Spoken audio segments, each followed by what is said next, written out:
We had a lovely night on the Free Municipal Dock here in Chesapeake, Virginia. Very peaceful, very quiet. No amenities or staff, but that's fine. And today we have to pass through this lock. This is the only lock that you have to pass through in order to traverse the whole length of the ICW, Intracoastal Waterway. I think we're expecting a massive height change of 2 feet. But anyway, the staff here, we've been through here before, and the staff here are very knowledgeable and helpful. They make it pretty seamless, and it'll be a fun little diversion. After that, we'll be heading north past all the Navy yards through Norfolk and then into the Chesapeake. We're traveling northbound. Here's a barge that came through on the southbound 8:30 a.m. transit. We have to yield to him, of course. And you can see up ahead, I hope, we have now a green traffic light there, just in front of the white shed. We have a green traffic light indicating that we may enter the lock. Northbound traffic always has a port side tie, which is fine because I tied up on my port side in the free docks overnight, so I've just left my lines ready. And now we'll be entering the lock itself. As we enter the lock, you can see there one of the giant doors that seals off the chamber, and there's another. I guess it's double doors here. The lock master has asked us to proceed all the way down to the end before tying up to the shore on the left there, a port side tie. There's a tradition that boats that have custom stickers leave them on the rubber pilings here. There at the end you can see the lockmaster waiting to grab our lines. So we are tied on fore and aft with just a couple of lines looped around their cleats here, and we're expecting to drop about 2 feet. But first we have to wait for any other vessels who want to join us here in the lock. And here we're being joined by some companions in the lock. Somebody's very, very shiny big yacht. We got here first because we were already on the correct side of the bridge to come straight into the lock, whereas this guy was on the south side of the bascule bridge and had to wait for the bridge to open before he could come over to the lock. There ahead of us are the 2 closed gates, and beyond that you can see perhaps that the water level is a few feet lower than it is here inside the lock. And now the water level is dropping. You can maybe see that on the wall there. There's a small current in the lock.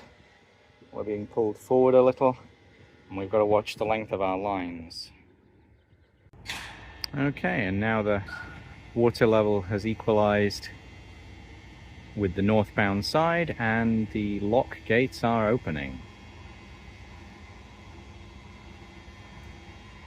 People who do a lot of cruising over the canals in England probably find this lock a little strange with its 2-foot drop, but there you go.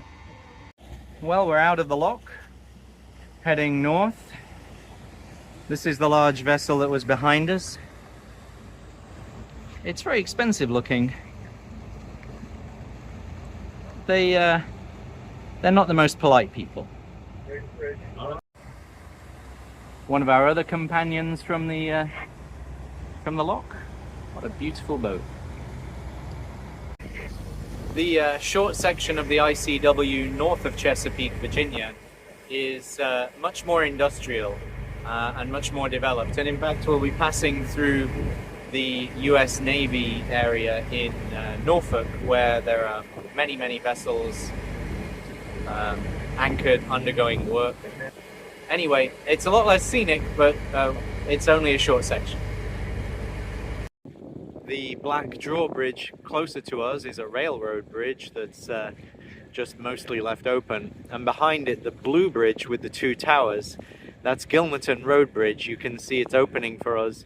The entire road deck is being lifted up by those two towers. In the foreground, a little closer, you can see there's a tug ahead of us. He's also going through. Kind of a neat, interesting bridge scenario here. Gilmerton, this is sailing vessel Whitetail northbound. We are clear of your fenders. Thank you for your help today. We'll see you southbound in 6 months. Response. You're go. 69.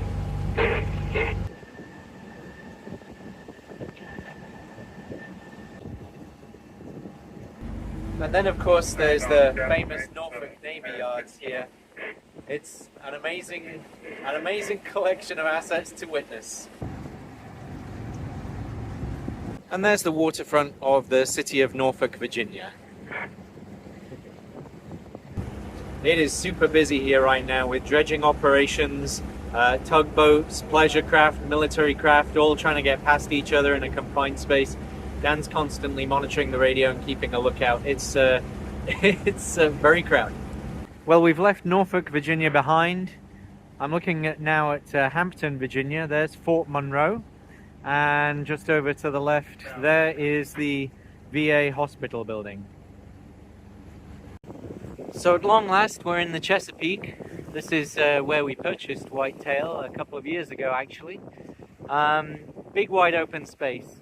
Unfortunately, there's not much wind right now, so we're having to motor still. The other thing is, up here in the Chesapeake, fishing is a major industry, and the fishermen set their fish traps and crab traps all around. I don't have a problem with that, because this is no longer the ICW. I get mad when people put traps in the middle of the ICW, but this is not that, and those guys are just trying to make a living. The wind has freshened on the Chesapeake, just enough for us to put up the jib and motor sail for a bit. It always feels just wonderful to have the sails up doing something useful. Gave us an extra 0.7 knots for nothing, so that's nice. We are. We are.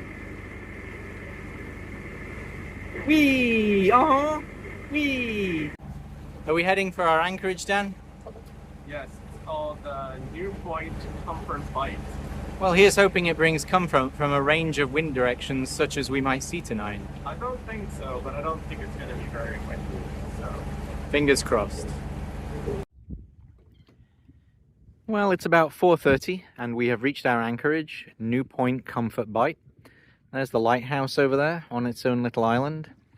And over to the left, there is the beach and the main shore. So that's all rather nice. It's been a good day. We got some motor sailing in, got up to 8 knots. Not sure what tomorrow is going to bring. The weather looks a little bit unfavorable, with winds coming out of the very direction into which we must travel. But we'll see. Tomorrow is another day.